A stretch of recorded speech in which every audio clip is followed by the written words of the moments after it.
All right, so you figured it out. This person is guaranteed love bombing you, but you really like them. So how do you respond? Hey, what's going on, my beautiful people? This is Certified Life and Relationship Coach, Coach Court. In today's video, we're going to talk about 5 ways to respond to love bombing.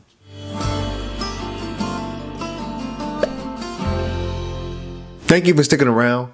If this is your first time viewing me, do me a favor and subscribe to the channel by clicking that subscribe button and ringing that bell so you're notified for all the newest coaching content. Before I get into the content, if you want my help personally, the quickest way to get into contact with me is through my website or through my Patreon account. All of those links are in the description below. In today's video, I want to talk to you guys about 5 ways to respond to love bombing. Now, this is wrapping up the mini series that I've done here on love bombing. The first one being 5 reasons that people love bomb, 5 signs that someone's love bombing. All of those links are going to be down here, but this is wrapping up the mini series. Thank you guys for joining me on this journey of love bombing. I know love bombing can be something that's very hard to spot, something that's very hard to deal with. I apologize for the congestion here. I may have a little bit of a cold.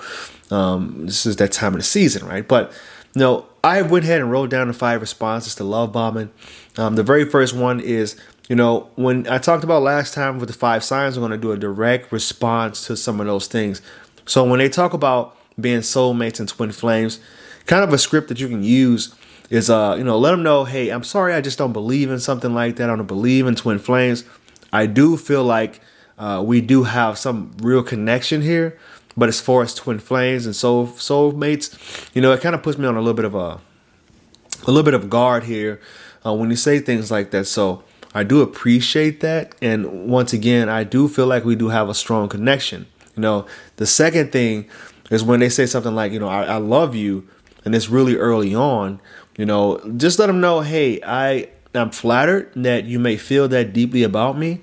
But as far as me, it takes a little bit of time for my feelings to develop, and I'm really flattered that you can see yourself loving me down the line, but I just don't feel like we really know each other enough for you to be saying things like you love me already. Whenever I talk to clients and they tell me something like this, and they're just pretty much devastated because they had a relationship with someone that was like 3-4 weeks, maybe even 5 weeks, and the relationship falls apart, they're confused, and I have to let them know. I have to play the devil's advocate here and say, I don't think that was actually love that person was feeling. I think that might have been them love bombing you and maybe not even knowing what they really want.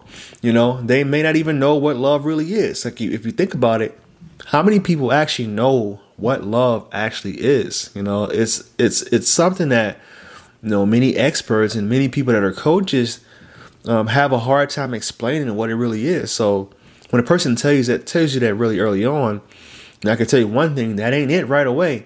So it's most likely infatuation. So for the third response, when someone's saying, things that are just a lot, like overly complimenting you, and it's like I talked about in the last video, when they're overly complimenting you, this is a way to test whether or not they're really saying this because they genuinely want to praise you and give you compliments, or if they're trying to get that response from you. If this was a way of them manipulating you into saying something nice about them, just simply say thank you and keep it at that.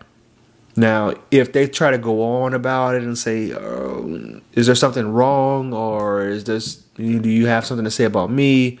Clearly, that's a sign of someone who's insecure about themselves. But if they just take it as like, you saying thank you, it's like, all right, well, that was received well. Awesome. Then it's more of the farmer where they get a little bit uncomfortable about you not responding or saying anything in return to elaborate on whatever compliment they gave you. Or if you're not responding in a way that they expected you to respond, know that they're just trying to love bomb you. And it's not something that's genuine. It's not coming from an authentic place. So be very cautious about, moving forward with this person. And if you really do like them, maybe they're just really into you, but time will tell. Time reveals a lot of different things, especially when it comes to relationships. I don't think it helps you heal very much because you can just repress things for a long time, but you may not ever heal with your repressing things. But when it comes to relationships and seeing who a person really is and their characters, I'm a firm believer in the 8-season rule. Especially if you're not really experienced in relationships, give yourself time to understand who that person is and see the true person come out. So if they're over complimenting you, going back to the topic, then just know that you can really kill that with just a simple thank you to see if they really mean what they say. The fourth one is grand gestures. They're buying you things. They're taking you on really expensive dates. One thing that you want to say or a response that you can give them is, if they gave you flowers, if they gave you like some expensive gift, so you didn't have to do that, but thank you. And put yourself on guard that, all right, this is why I was listening to a podcast. Like, there's one culture where they will give you a gift just to ask you for something in return later on. So after a while, they stop asking. I forgot. If you guys are familiar with this way of operating, comment down below and tell me what that culture is. But they'll give you a gift because they're expecting something in the future. Like, they'll give you a gift and they'll ask for a donation later on down the line. Or this is something that a lot of people use in their marketing strategy is they'll give you something free. I know, like, my insurance company will send me a free keychain with my name on it, or something that's going to make me want to, make me want to do more for them, or make me want to be more of a better, or stay with them longer as my insurance company. So they're doing grand gestures, say thank you. And if they're taking you on dates and it's expensive, what you need to do is to agree to go half on the bill. You pay for your portion of the meal. And don't take no for an answer. I don't care how you have to do it. I don't care if you have to like secretly slide them their Cash App information, or if you just want to leave money in their car. But make sure that you're keeping things down the middle, especially when it's early on, because you don't want to feel like you owe them something, and you don't want them to feel that way either. You don't want them to feel like, well, I took her on dates, and I took him on dates, or whatever, however it works out, and they didn't give me anything in return, or it was just a waste of time. So, if it's just two people going out to dinner or lunch or whatever, then make sure that you neutralize those grand gestures by, providing your part of the pay for whatever the meal may be, or even if it's going out to a movie or something, you pay for your own tickets. When they introduce you to their family and their friends, and it's really early on, if it's being set up, respectfully decline and say, look, I take family and friends very seriously. Like, that's something that's very close and special to me. I don't want to meet them yet because we don't even know if the relationship is going to work out. And I don't want you to be embarrassed, and I don't want to feel bad about breaking things off with you. So if we can just decline until we know where things are going to go, that would be best. But if it's like a time where the person kind of just pops up, or their mom just pops over, or their friends, and you meet them, after it's done, and you guys have parted ways, let them know.